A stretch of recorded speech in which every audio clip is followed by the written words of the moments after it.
Le stress. Nous allons parler de stress biologique.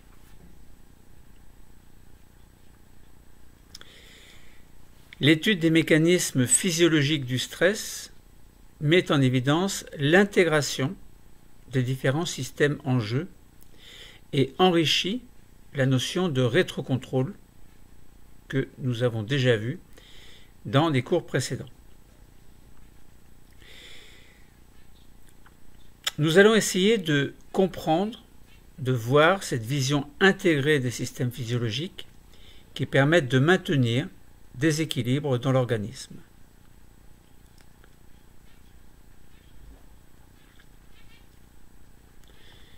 Lorsque l'on parle de comportement et de stress, nous allons vers une vision intégrée de l'organisme.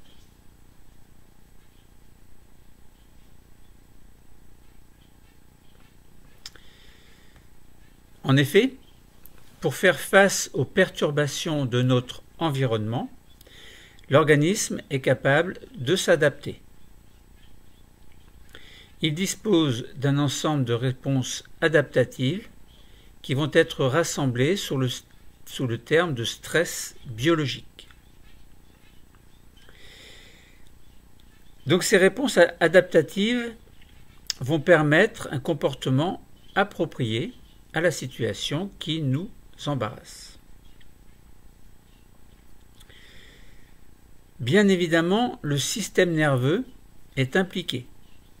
Il est impliqué dans des mécanismes physiologiques et il va interagir avec les autres systèmes biologiques de l'organisme. Il s'agit d'une réponse normale de l'organisme lorsque l'on parle de stress aigu, mais à plus long terme, la structure et le fonctionnement du cerveau peuvent être perturbés. Nous avons alors affaire à un stress qui va durer dans le temps, donc nous parlons de stress chronique. La différence entre aigu et chronique, c'est que aigu, ça ne dure pas, chronique, ça dure. Prenons l'exemple d'une aiguille, vous piquez la peau et vous enlevez l'aiguille, vous avez été stressé, vous avez ressenti une douleur aiguë, ça n'a pas duré. Mais si vous laissez votre aiguille plantée dans la peau et vous appuyez un petit peu ou vous tournez, eh bien vous allez avoir mal plus longtemps. Vous allez être en quelque sorte stressé de manière chronique, jusqu'à ce que vous retiriez l'aiguille. L'étude de l'exemple du stress permet de comprendre la notion de boucle de régulation. Donc boucle de régulation complète en abordant la notion de rétrocontrôle. Nous discernons en même temps des liens entre les systèmes physiologiques, c'est-à-dire les systèmes endocriniens, le système nerveux et le système immunitaire. Autrement dit, tout est lié. Et dans ce tout est lié, il y a des contrôles et des rétrocontrôles. Nous pouvons ainsi aborder la notion de résilience. La résilience, c'est le fait qu'après avoir été stressé, nous retrouvions un état normal. Donc la résilience, c'est en quelque sorte guérir de quelque chose ou s'affranchir de quelque chose.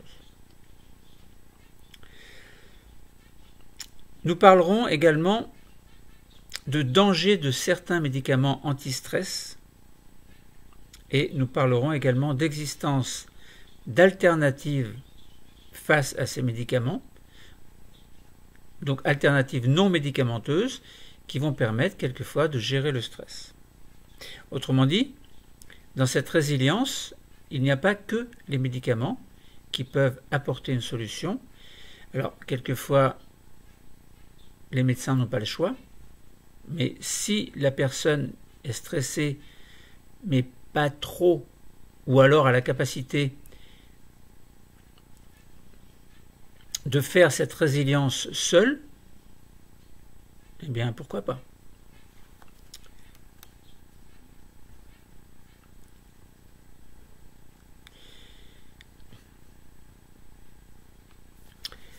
Donc, nous ressentons bien qu'il y a ce que l'on appelle une adaptabilité de l'organisme.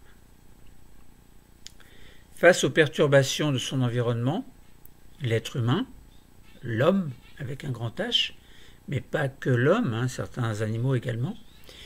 Donc, je disais que face aux perturbations de l'environnement, nous disposons de réponses adaptatives qui vont impliquer le système nerveux et lui permettant de produire des comportements appropriés.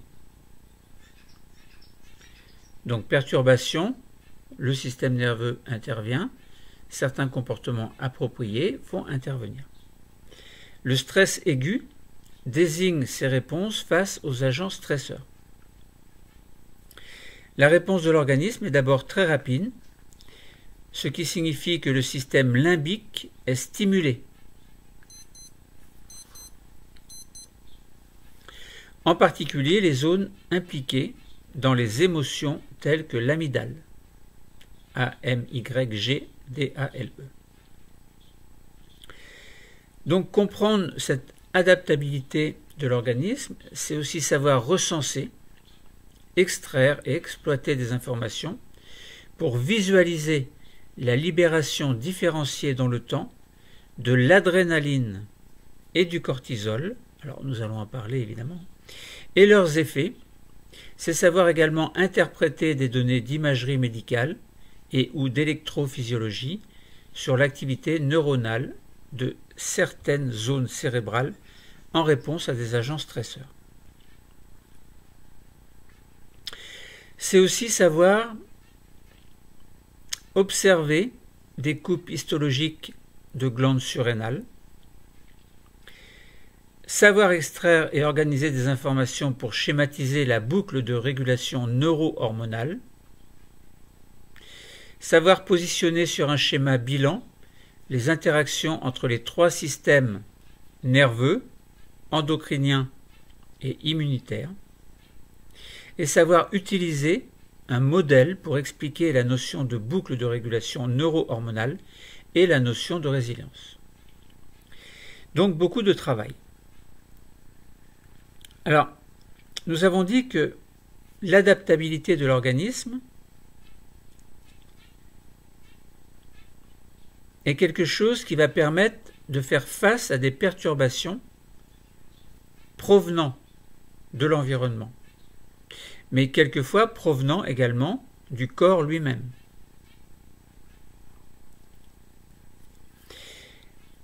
On a pour cette adaptabilité de l'organisme, comme nous l'avons déjà dit, donc certaines réponses qui vont s'adapter, et ces réponses vont impliquer le système nerveux, ce qui va permettre de produire des comportements qui seront appropriés au stress.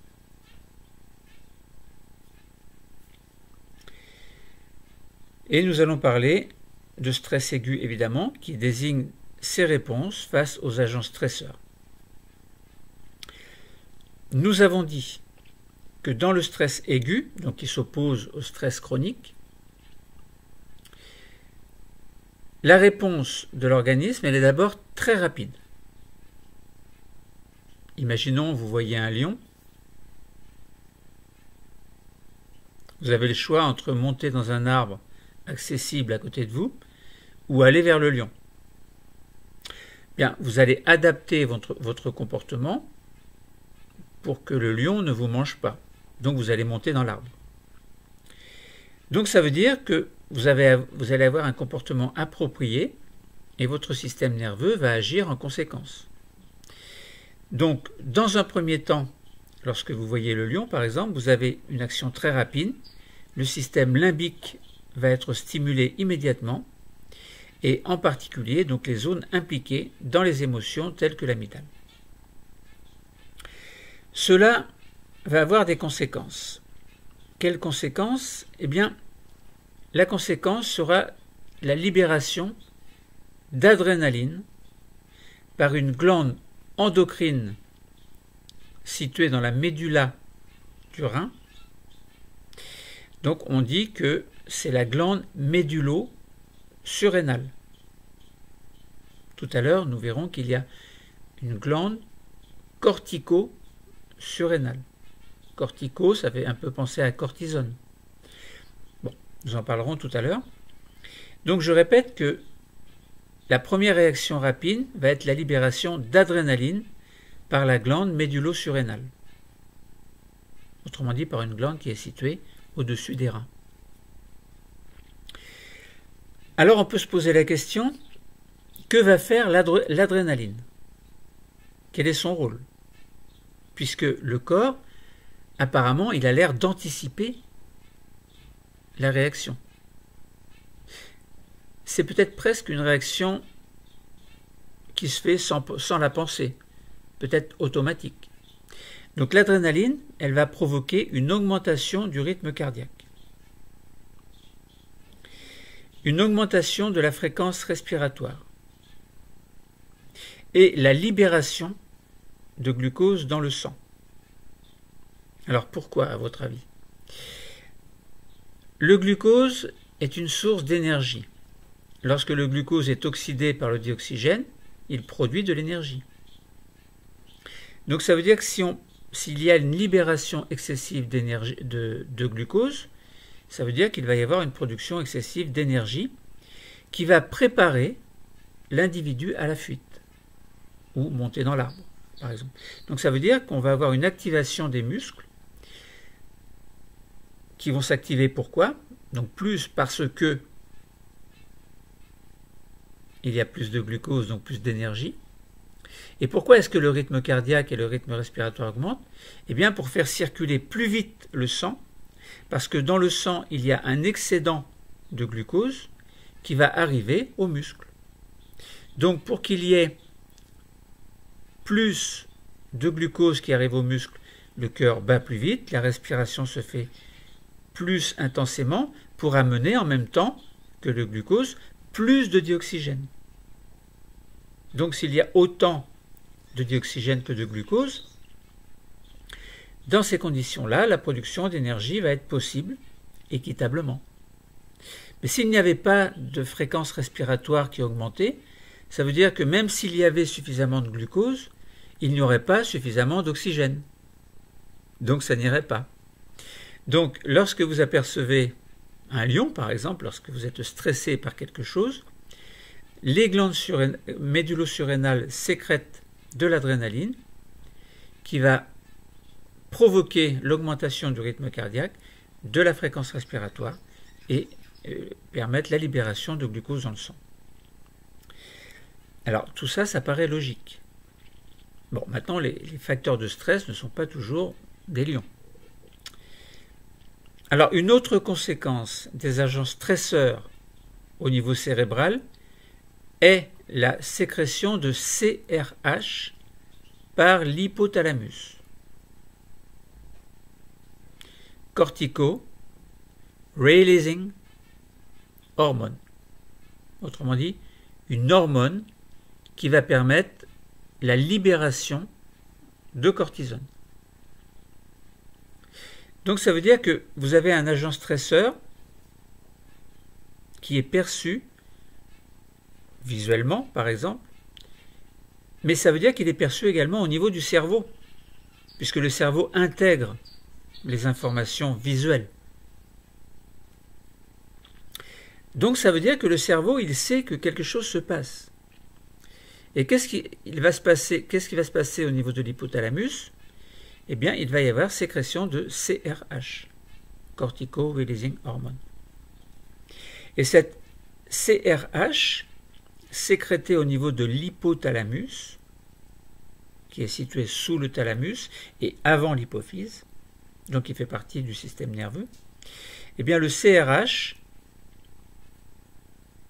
ou la CRH, comme vous voulez, met à contribution l'axe hypothalamo-hypophyso-cortico-surrénalien, autrement dit l'intervention également de l'hypophyse et des cortico-surrénales, qui sont des glandes situées au-dessus des reins et qui entourent la médulo-surrénale, qui elle sécrétait l'adrénaline. Donc je répète que le CRH, donc cortico-releasing hormone, sécrété par l'hypothalamus, met à contribution l'axe hypothalamo-hypophyso-cortico-surrénalien, entraînant dans un second temps la libération de cortisol par ces glandes cortico-surrénales. Donc ça veut dire que le cortisol est là. Tout à l'heure, on a vu que l'adrénaline servait à augmenter le rythme cardiaque, la fréquence respiratoire et accentuer la libération de glucose dans le sang.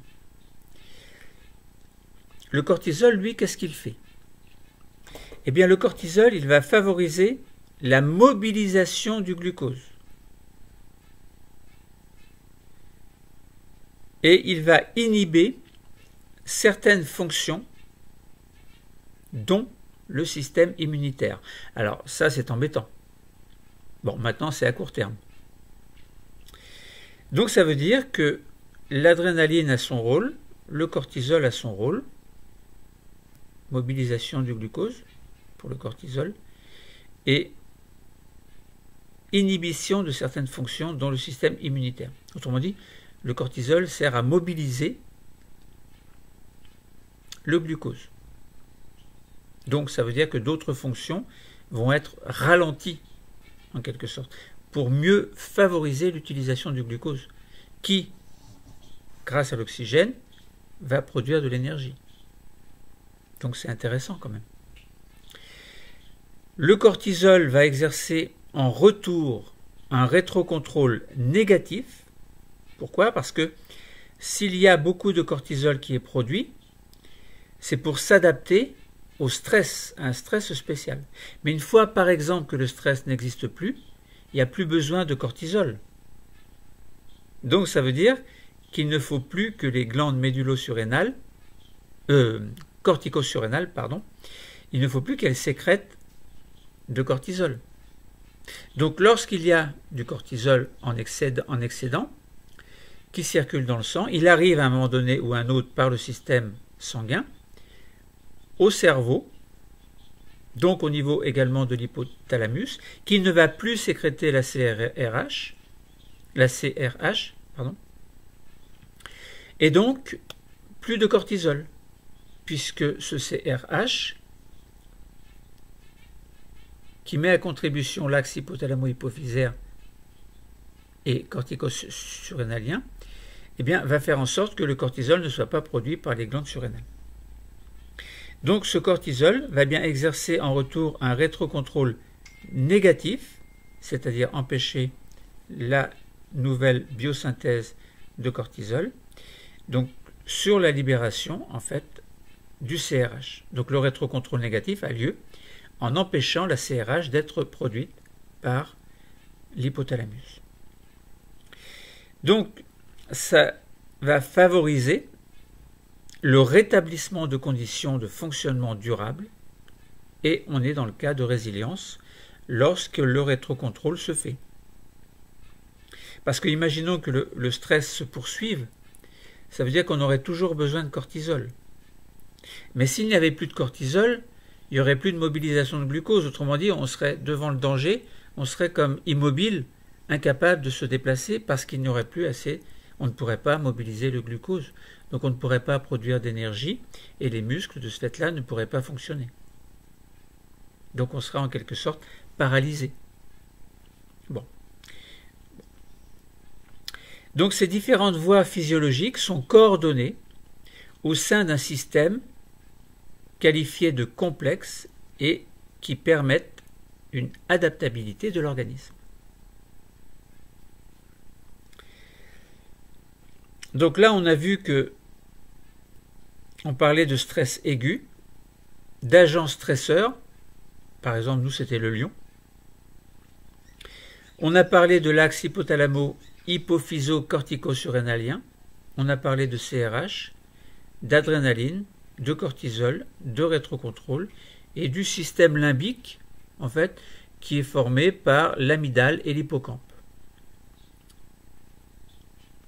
On a parlé de résilience, d'adaptabilité et du système complexe.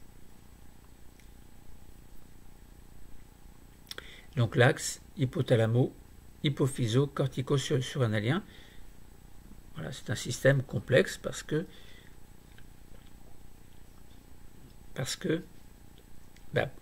l'hypothalamus intervient en sécrétant une hormone, l'hypophyse, même chose, et les corticosurrénales, même chose. Alors, on a vu également que la glande médullosurrénale intervenait en premier lieu, en sécrétant de l'adrénaline, vous vous souvenez, qui augmentait le rythme cardiaque, la fréquence respiratoire et la libération de glucose. Ensuite, le cortisol prenait le relais pour mobiliser le glucose pour que les muscles fonctionnent mieux, par exemple dans le cas d'une fuite. Bon, maintenant, il y a différents types de stress. Alors,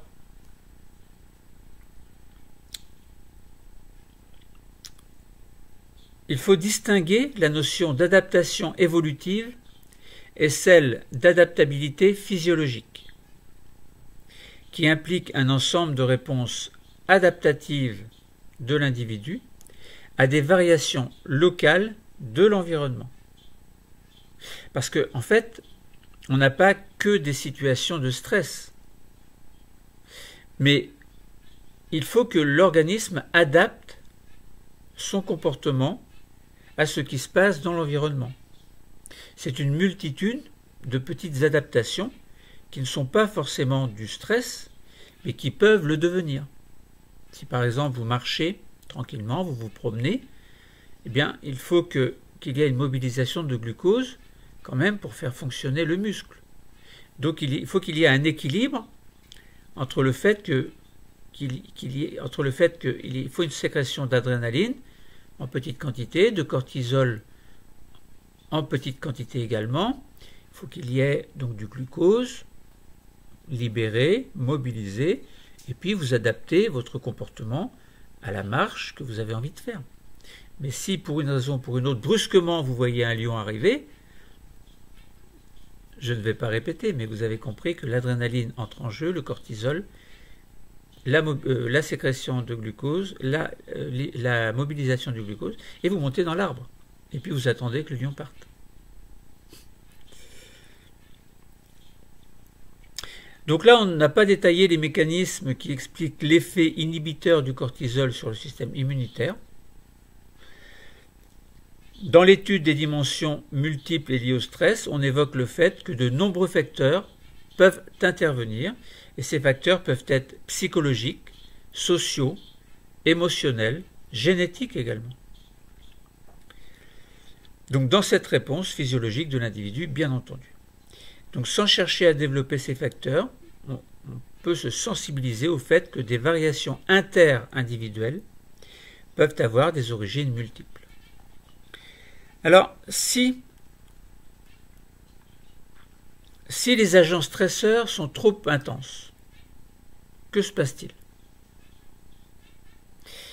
Si les agents stresseurs sont trop intenses ou si leur action dure, eh bien, les mécanismes physiologiques sont débordés. Le système se dérègle.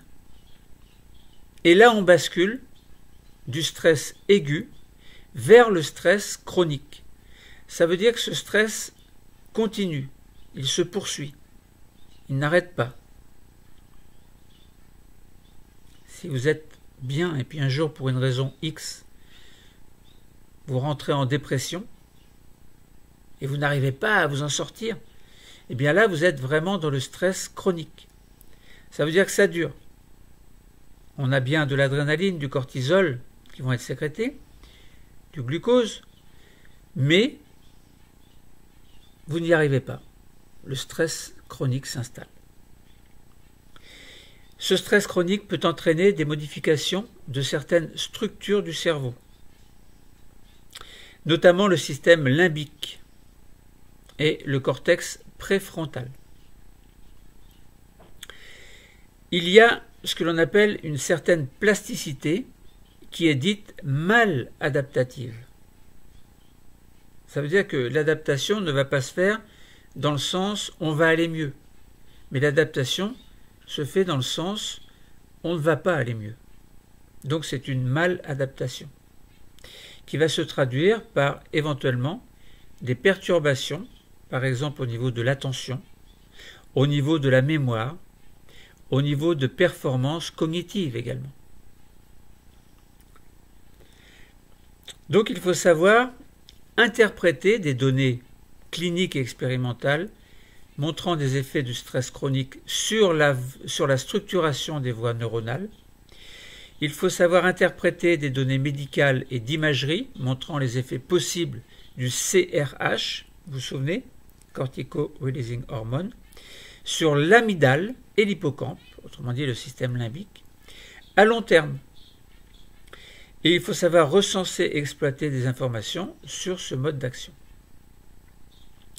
Alors sur le mode d'action des benzodiazépines qui vont montrer leur activation des récepteurs, ou pour montrer plutôt leur activation sur des récepteurs à GABA, G-A-B-A, qui est un neurotransmetteur inhibiteur du système nerveux.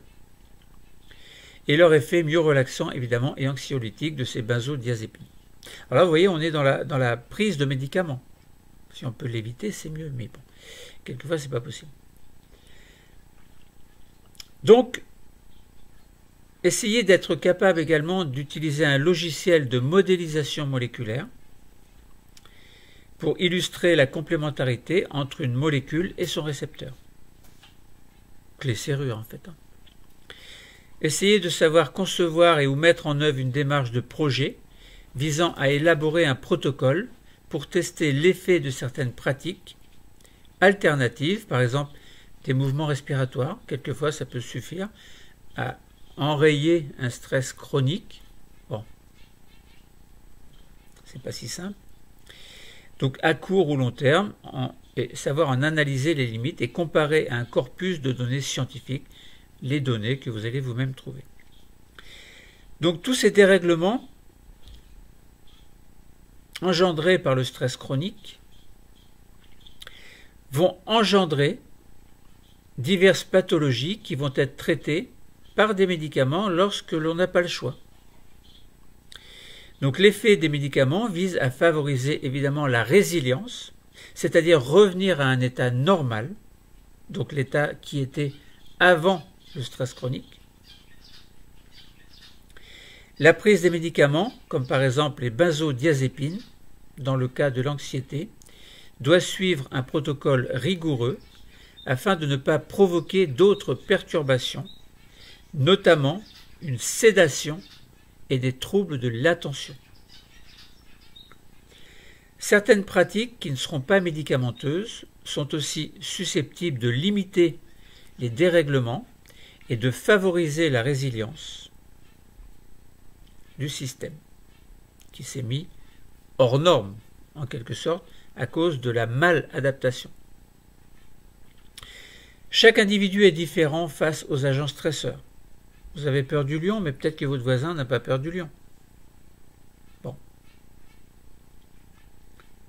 Certains vont peut-être préférer l'attaquer.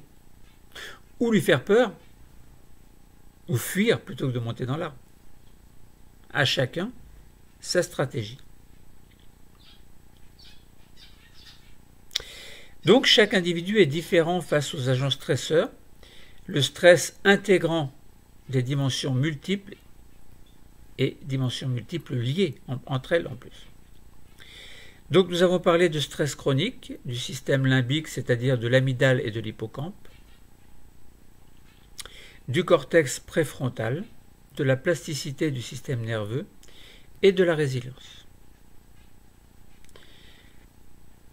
Donc, après avoir montré la robustesse du système nerveux dans le cas du stress aigu, on a abordé sa fragilité dans le cas du stress chronique. Il s'agit de montrer que l'adaptabilité du système complexe peut être débordée.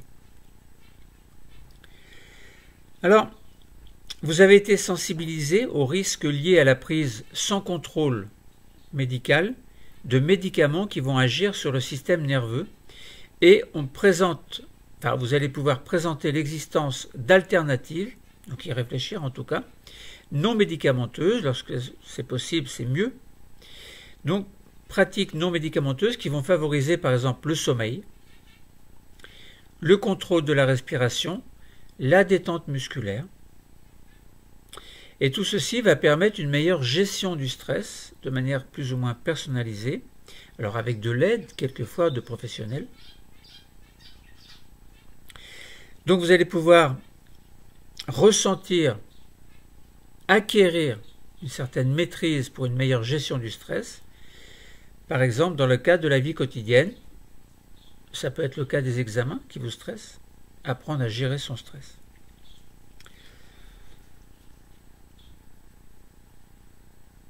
Alors, si nous voulions aller plus loin, nous pourrions voir que le stress est un état réactionnel de l'organisme soumis à une agression brusque, et cette définition implique donc 3 étapes. Premièrement, une stimulation extérieure. Deuxièmement, une interprétation et une intégration de cette stimulation, traduisant cette stimulation en agression au niveau encéphalique. Et troisièmement, une réaction au niveau de l'encéphale, puis de l'organisme. Le cours est terminé. Merci.